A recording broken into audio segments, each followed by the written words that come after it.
अगर सुना आए हो तो बड़ा झूठ बोल रहा है, और जो सबसे बड़ा नेता है वो सबसे बड़ा झूठ बोल रहा है। आज जिन जिन लोगों ने अखबार पढ़ा होगा, जिन जिन लोगों ने अखबार ध्यान से पढ़ा होगा, वो जानते होंगे कई गुजरात के व्यापारी करीबन 28 बैंकों का पैसा लेके भाग गए। ये पढ़ लिया कि नहीं पढ़ा? 28 बैंकों का 22,000 करोड़ रुपया पैसा लेकर के भाग गए, और ये पहली बार नहीं भागे हैं। बताओ, जब जब कोई भागा है बैंकों का पैसा लेकर के, तो बताओ कहां का निकला है? ये बैंकों में पैसा किसी और का नहीं है, ये आपका और हमारा बैंकों में पैसा है।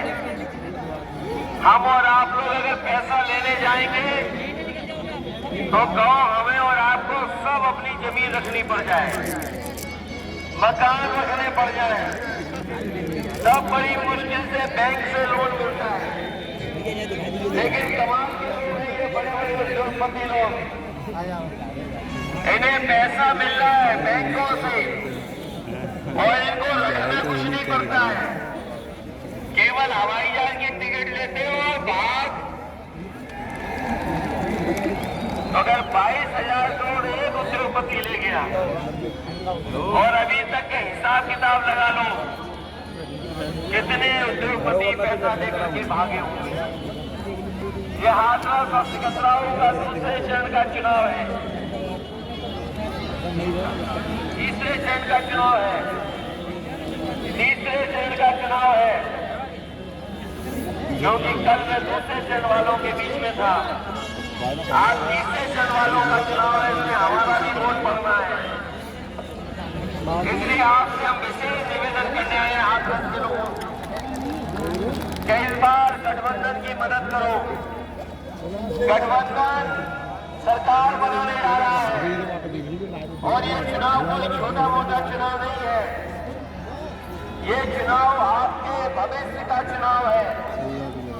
भविष्य कैसे बनेगा ये उसका चुनाव है, ये लोकतंत्र को बचाने वाला चुनाव है, और बाबा साहब ने जो हमें संविधान दिया है उस संविधान को बचाने वाला भी चुनाव है। इसलिए आपकी जिम्मेदारी बड़ी बनती है।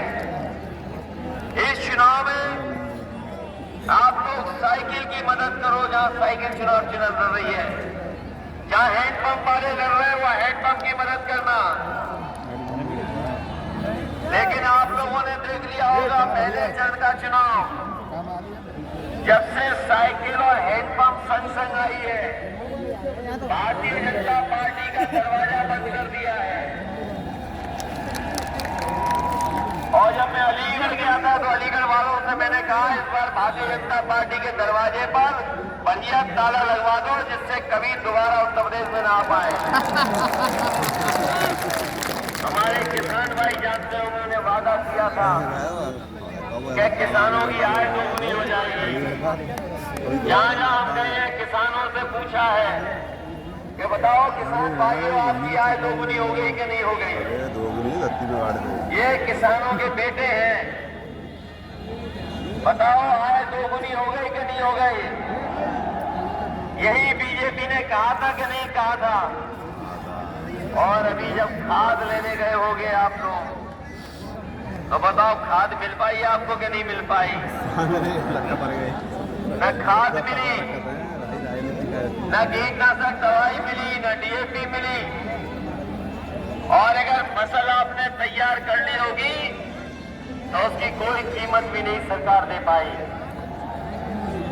और ऊपर से कैसे कानून लागू हो रहे थे, और कैसे कानून लागू हुए थे? 3 काले कानून लाए गए थे, 3 काले कानून लाए गए थे। किसानों ने विरोध किया, आंदोलन किया।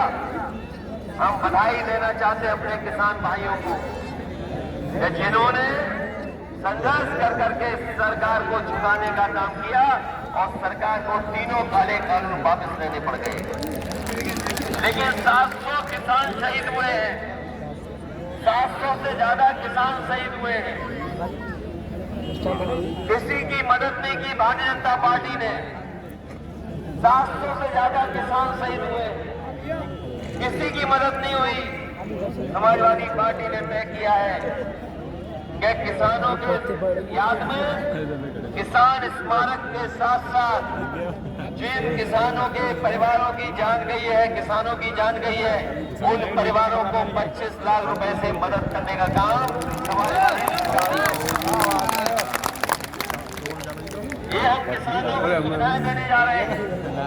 और अपने छोटे किसान हैं, उन्हें डीएपी और खाद भी सरकार से फ्री दिलवाने का काम करेगी समाजवादी सरकार। और अगर हमें किसानों की फसल के लिए खरीदने के लिए अगर मंडी से लेकर के खरीद केंद्र बनाने पड़ेंगे, तो खरीद केंद्र बना करके हम अपने किसानों को एमएसपी दिलाने के लिए नियम बना करके उन किसानों की खरीद करने का काम करेंगे। हमारा किसान तो है ही तकलीफ परेशानी में महंगाई से। यहाँ भी डीजल पेट्रोल महंगा हो गया होगा, बताओ महंगा हो गया कि नहीं हो गया? 100 के पार हो गया नहीं हो गया? यही बीजेपी वाले कह रहे थे कि हवाई चप्पल वाले हवाई जहाज में चलेंगे।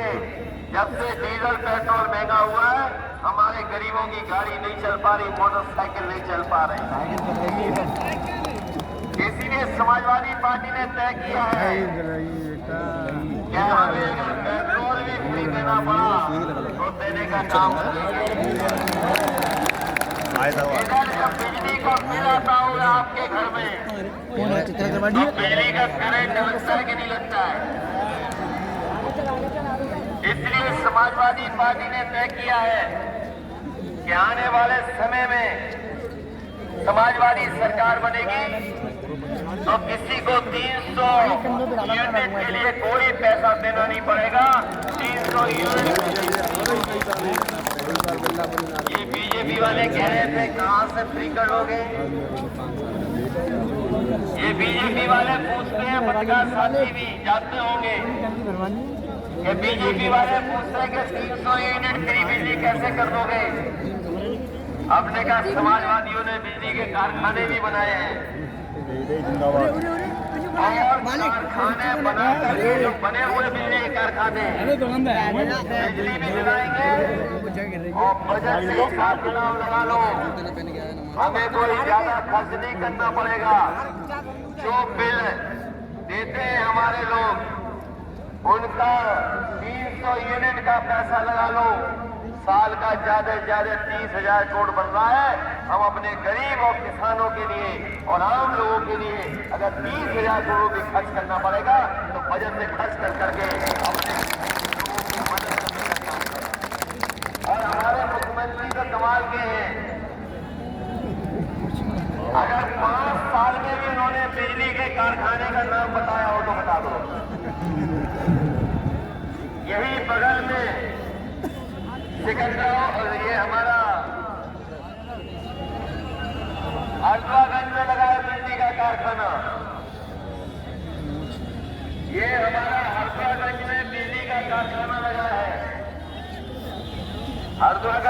हरदुआगंज में मैं देखा पिछली बार कि जब मुख्यमंत्री गए, मैंने सोचा कि शायद बिजली के कारखाने का नाम लेंगे, लेकिन पूरा भाषण उन्होंने दिया, लेकिन बिजली के कारखाने का नाम नहीं लिया उन्होंने। एटा गए और एटा की सड़क पर देख लेना है, अगर आप एटा से लखनऊ और कानपुर की तरफ जा रहे हो तो बाईं तरफ देख लेना कितना बड़ा कारखाना लग रहा है। वो 2000 मेगावाट का कारखाना है, वो सस्ती बिजली है। अगर ये चाहते तो लगवा देते। ये डबल इंजन की सरकार पता नहीं कहां रफ्तार बढ़ाई थी, इन्होंने बिजली का कारखाना नहीं लगने दिया और अभी तक नाम नहीं ले पाए हैं। बताओ उनके मुंह से कभी सुना हो 3x660 super critical thermal plant. अगर उनके मुंह से सुना हो तो बता दो। और पत्रकार साथी हम तो आपसे दावा करते हैं कि हम 3x660 super critical thermal plant कभी नहीं कह सकते। और उनका सबसे बढ़िया काम था सांड पकड़ने का, वो भी नहीं पकड़ पा रहे। और सांड खुले घूम रहे हैं, किसानों को बर्बाद किया है। इसीलिए हमने तय किया कि बड़ी संख्या में उत्तर प्रदेश में 100 से लोगों की जान गई है,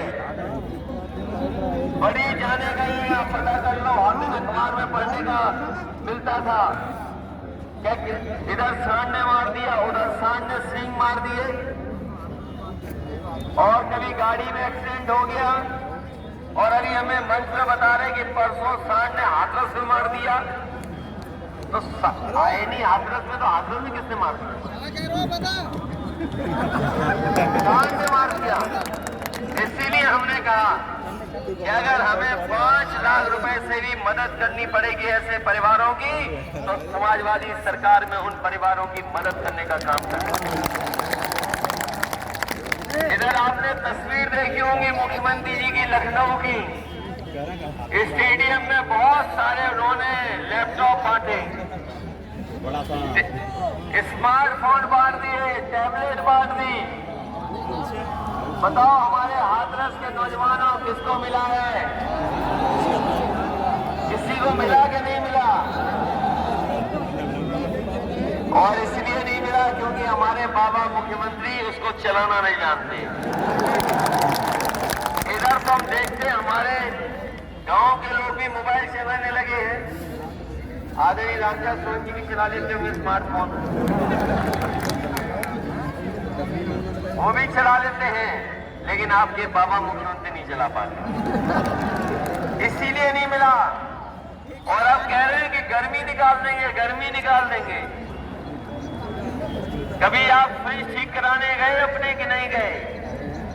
अगर फ्रिज ठीक कराना होता है तो कहते हैं कि कंप्रेसर खराब हो गया है इसलिए ठंडा नहीं कर रहा है। तो बताओ हमारे मुख्यमंत्री क्या कंप्रेसर है जो गर्मी निकाल देंगे?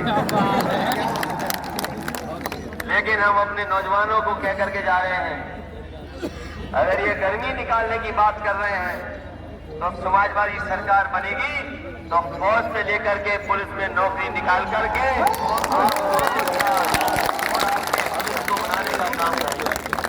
समाजवादी पार्टी ने तय किया है कि जितने भी खाली पद है, जितनी भी खाली वैकेंसी है, उनको भरने का काम समाजवादी सरकार में होगा, जिससे नौजवानों को नौकरी और रोजगार मिल जाए। हमने देखा लखनऊ में ये बीएड वाले लोग न जाने कितना आंदोलन किए हैं, ये पिछले कितने वर्षों से भटक रहे हैं, ये भटक रहे, पीटीसी वाले भटक रहे, ये शिक्षा मित्रों को न जाने कितना अपमानित होना पड़ा। 69,000